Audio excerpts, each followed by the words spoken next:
Hey guys, Mathel here once again, and with my next build, I've been focusing on trying to play slams the way that our god had intended, with big, fat, hard shocks. With just one taps, basically. The idea is to get as big area and as big initial hits using a Brain Rattler and just some non-crit actions, so nothing too extreme, to get the fattest one taps and just cover the screen and travel along with our Sunder skill, deleting everything in its path, including yourself, against the only reflect still in the game, which is kind of silly, but also kind of funny, right? That's eerie. Fuck. So that was never going to end well, but I did want to showcase that it's a pretty big single hit, right? But this here is Sunder Brain Rattler. It is a Berserker, and it is the slightly revamped version of Brain Rattler. It was just given a bit more chance or potential for shocking thanks to the 300% more effective shock stuff. And it's still basically the same weapon, decent enough initial hit, and we're building our Sunder to have just full physical into lightning conversion, and then got Fist of War, Pulverize, and you can see that the area on Sunder gets pretty damn large. And the way the new Sunder works is it has several different stages. As you slam it onto the ground, it then progresses along in a wave, and each separate stage and wave does damage on its own entity, kind of like a glacial cascade, but slower. And I was very drawn to that when it was first previewed. I thought it looked very cool. A lot of people really aren't into that. They're like, too slow, and it's, whatever. It's not really for them. And it might not be for you if you don't enjoy a bit of a slower setup here. The clear speed, the damage, it's still really good, but you're not playing it the same conventional way that you are a super speed berserker or raider or some shit where you're zooming around doing a lot of leap slams, a lot of little attacks. It's a lot more slower and methodical in what you do and how you choose to attack. And I'm actually really enjoying it so far. You can see that you just have to set up your attacks a little bit differently. You might gather a couple of packs and then get one big right click going, and you can do several different skills with this. Earthquake would be less directional. You can just slam the entire screen if you'd really rather. But we're not too sure if it's going to go all the way through to endgame yet. Got into about tier 10 maps with this setup as I'm trying to figure out all the uniques and the passives and how I'm building this thing. So it's still a bit of a work in progress, but it has just about one-shot everything up until tier 10, all the way through story mode, all the way through maps and bosses and all of that. It's pretty crazy for how not hard it is to build. It's pretty simple stuff. A Brain Rattler, we do use an Impulsor for these large explosions, as you can see, but it's not strictly necessary. Could get yourself an explosion chest, similar sort of outcome. Don't even have to go Brain Rattler and full lightning if you don't want. You could easily go full fizz. You could easily do some explosion chest. You can do impale action. There's just some different stuff you can think about with slam skills rather than your usual traditional stuff of make it as fast as possible and try and do impales or just bleeds or whatever. So I don't know.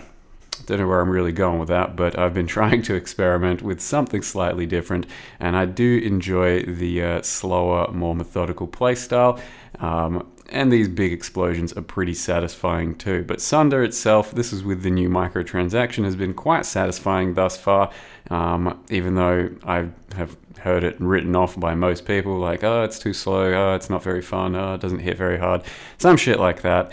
And chances are, yeah, Earthquake's better in almost every scenario, but who gives a shit, because this has a real nice, satisfying feel to it as it travels along in one single wave of destruction, just destroying everything in its path, like this sort of temple where you can just go to the hardest wave, the rares at the back, and travel your little Sunder all the way along, and it just decimates the entire wave.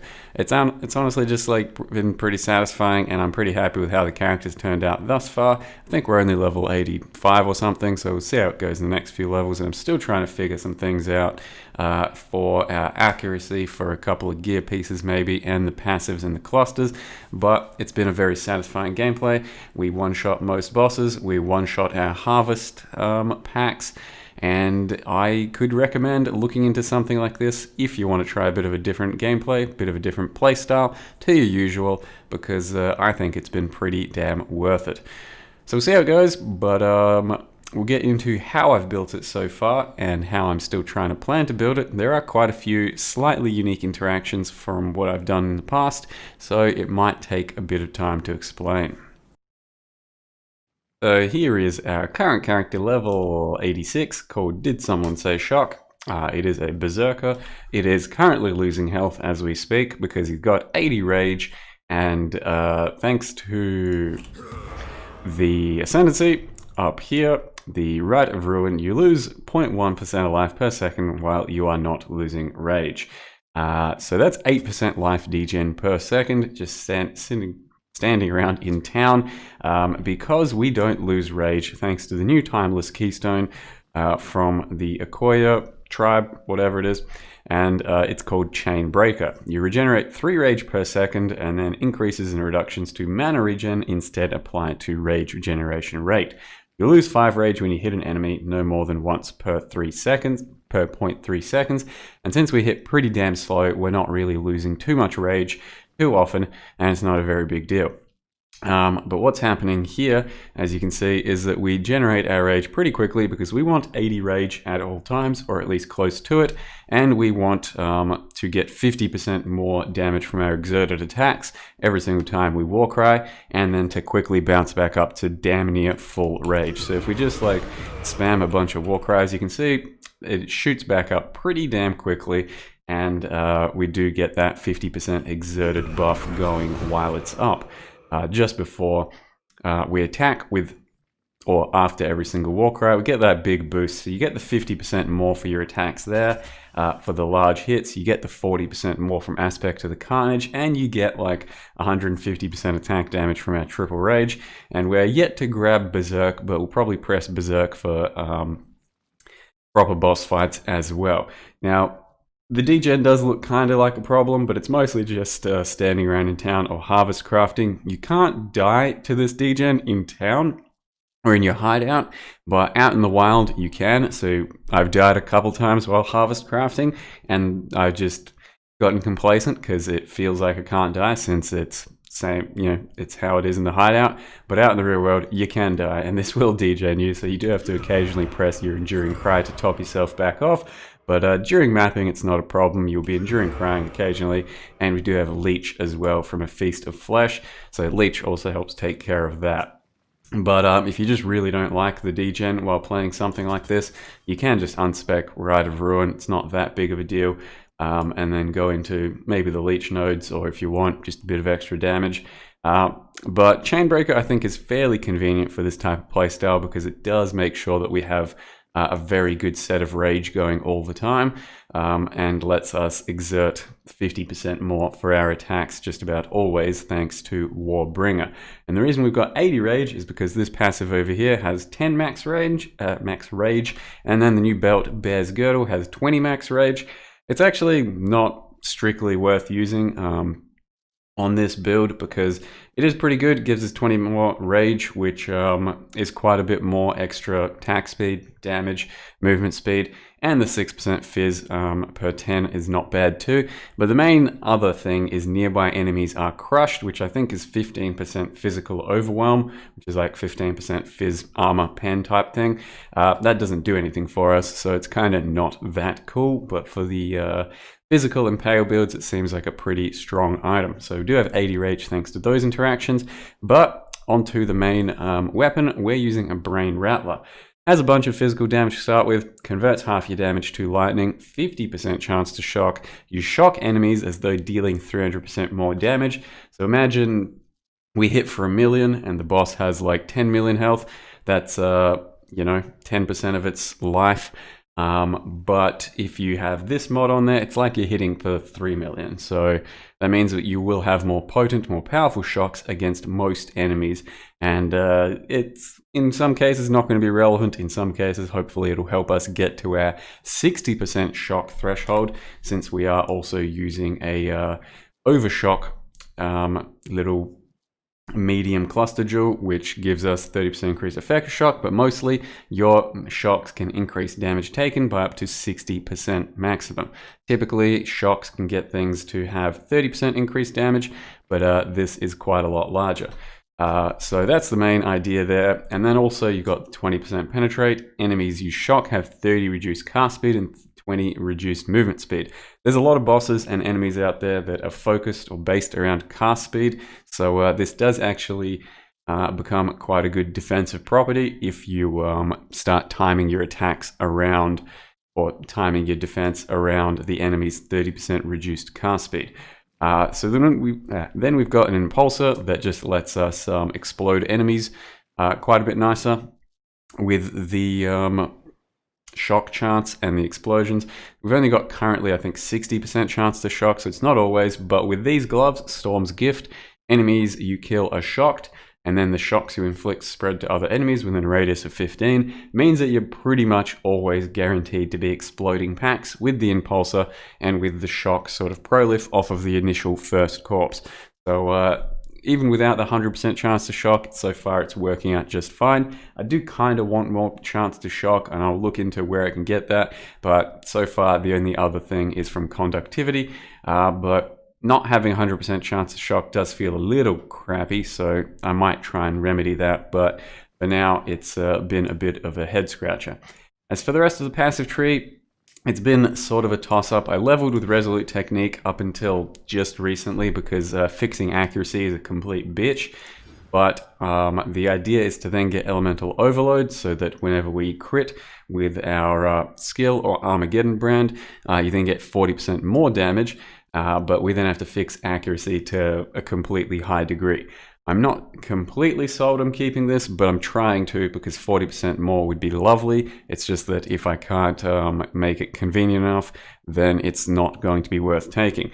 And then lastly on the passive tree that's also kind of interesting is Elemental Equilibrium. Since we hit so fucking slow and so sort of methodical with our attacks, especially against bosses, I think we can justify Elemental Equilibrium. So currently the way this is functioning is we have an Armageddon brand set up, and I pretty much never use this because you shouldn't really need this extra damage on most normal circumstances, except for the bosses or the heavy sort of setup phases, like maybe a blight area or a betrayal.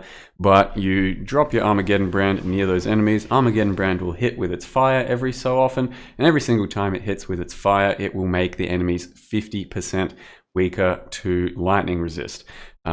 So that's the idea behind Armageddon brand there, and it gives us quite a big damage boost against the single target and the enemies or the large bosses. And like I said, for the most part, Elemental Equilibrium doesn't matter during maps. We can just give them 25 extra resist and who cares. So there's quite a lot of funky, weird interactions going on there. We do have Supercharge, which is kind of hard to roll on a large cluster, but just alt spam until you get it, regal something, maybe do some harvest crafting on and off to try and get something better. Currently this is all I've got here, just for some lucky non-crits. And then the passive tree aside from that is pretty straightforward. Bunch of life, bunch of warcries stuff. Do have Dynamo here, which gives us our mana sustain thanks to the steel skin. So every time we steel skin, we get our mana back, and we attack so infrequently that mana doesn't degen very quickly at all. Even without this, it's for the most part sustainable to have your mana just slowly tick down. Other than that, we do have Wrath, Blood and Sand, and currently I'm using Precision but to fix a bit of accuracy, but I want to get Herald of Purity back in, so I was using that for a long time, and I was using Herald of Ash to level because the overlap explosion sort of damage that burns enemies is quite potent and useful, so bear in mind with that.